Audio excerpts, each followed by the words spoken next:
अति पिछड़ा बैठ जाइए। अति पिछड़ा न्याय संकल्प के इस मंच पे उपस्थित मल्लिकार्जुन खड़गे साहब जी, आदरणीय राहुल गांधी जी, मंगनीलाल मंडल जी, मुकेश सहनी जी, सुदामा प्रसाद, गुलाम सरवर आज़ाद जी, मनोज जी, वेणुगोपाल जी, शकील अहमद साहब जी, राजेश राम जी, पूर्व मंत्री अनीता देवी जी, पूर्व मंत्री इजराइल मंसूरी साहब, एमएलसी उर्मिला ठाकुर जी और यहाँ आए हुए सभी महागठबंधन के नेता कार्यकर्ता और हमारे मीडिया के साथी, अभी संयुक्त रूप से हम लोगों ने अति पिछड़ा न्याय संकल्प जो है आप लोगों के सामने पेश किया। ये 10 पॉइंट्स जो हैं, और ये केवल 10 ही पॉइंट नहीं रहेगा, ज़रूरत पड़ने पे अगर और भी सुधार करना पड़े तो वो भी किया जाएगा। और देखिए, हम लोगों का एकमात्र लक्ष्य है, हमारी जो लड़ाई है संविधान बचाने की है, लोकतंत्र बचाने की है, और जो हमारी विचारधारा है सामाजिक न्याय और धर्मनिरपेक्षता। खास तौर पे अब ज़रूरत है सामाजिक न्याय के साथ साथ लोगों के साथ आर्थिक न्याय हम लोग करें। ये आज समय की ज़रूरत है। जो back bencher of the society है, जो समाज में अंतिम पैदान पे खड़ा समाज है, चाहे पिछड़ी जाति हो, अति पिछड़ी जाति हो, दलित हो, आदिवासी हो, अल्पसंख्यक भाई हो, उन लोगों को मुख्य धारा में लाने की ये लड़ाई है।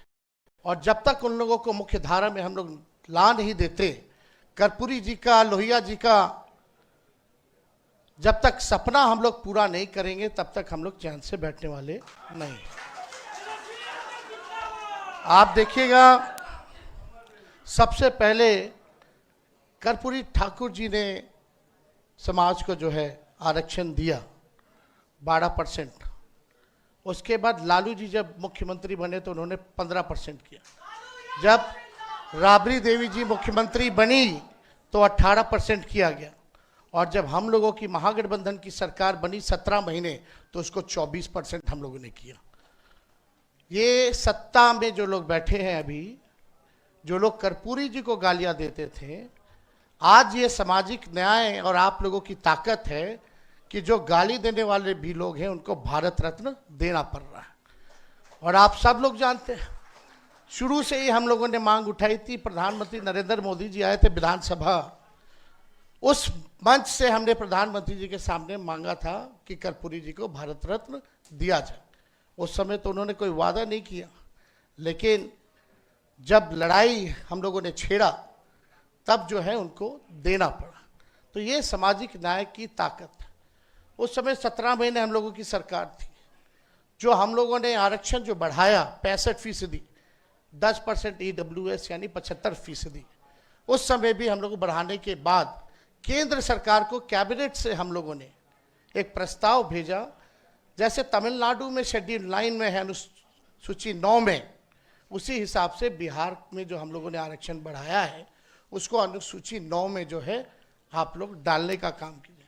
लेकिन 11 महीने 12 महीने तक इसको नहीं डाला गया। अभी बिहार विधानसभा सत्र चालू हुआ था, उसमें भी हम लोगों की मांग थी, लेकिन कोई नहीं सुना।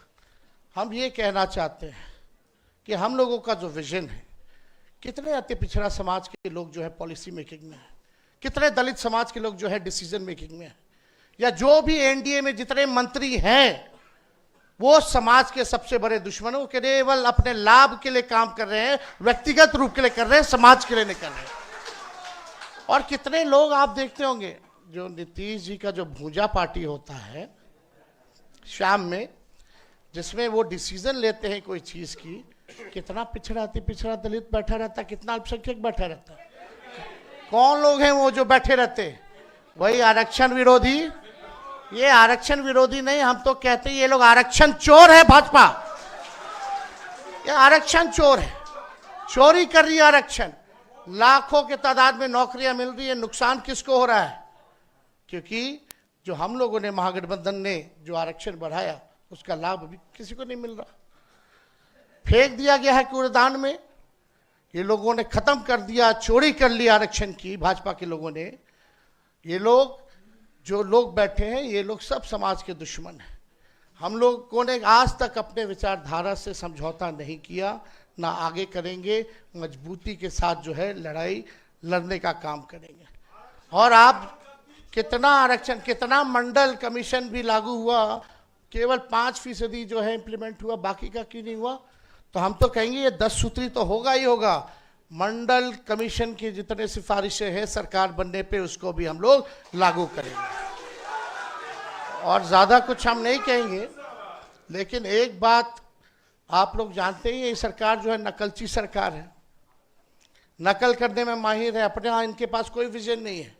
अब हो सकता है आज हम लोगों ने अनाउंस किया है तो इसमें से भी नकल कर ले।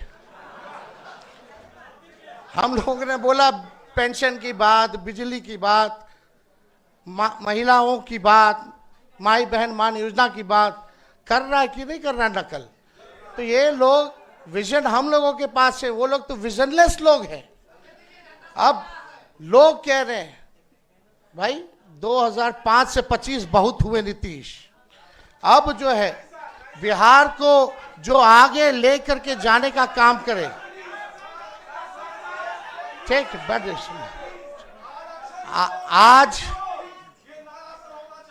आज बहुत बहुत धन्यवाद आपके सुझाव का। आप सब लोगों को ये हम कहना चाहते हैं कि आज नीतीश जी हाईजैक हो रखे, उनको पता ही नहीं चल रहा क्या है, अचेत अवस्था में। अब बिहार सरकार जो है दो व्यक्ति चला रहे हैं, एक अमित शाह, एक नरेंद्र मोदी।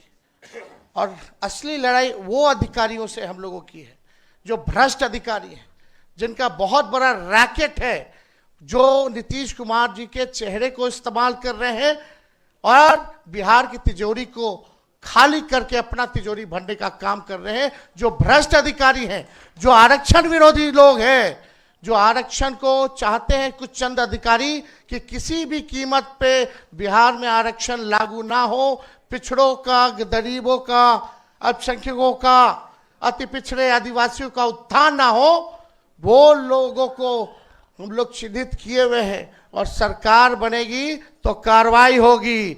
और इसमें बनाया भी गया है कार्यक्रम 10 पॉइंट में से कि अगर अच्छे से कोई इम्प्लीमेंट अगर आरक्षण नहीं करेगा तो उस पर कार्रवाई होगी उन अधिकारियों पर भी कार्रवाई होगी।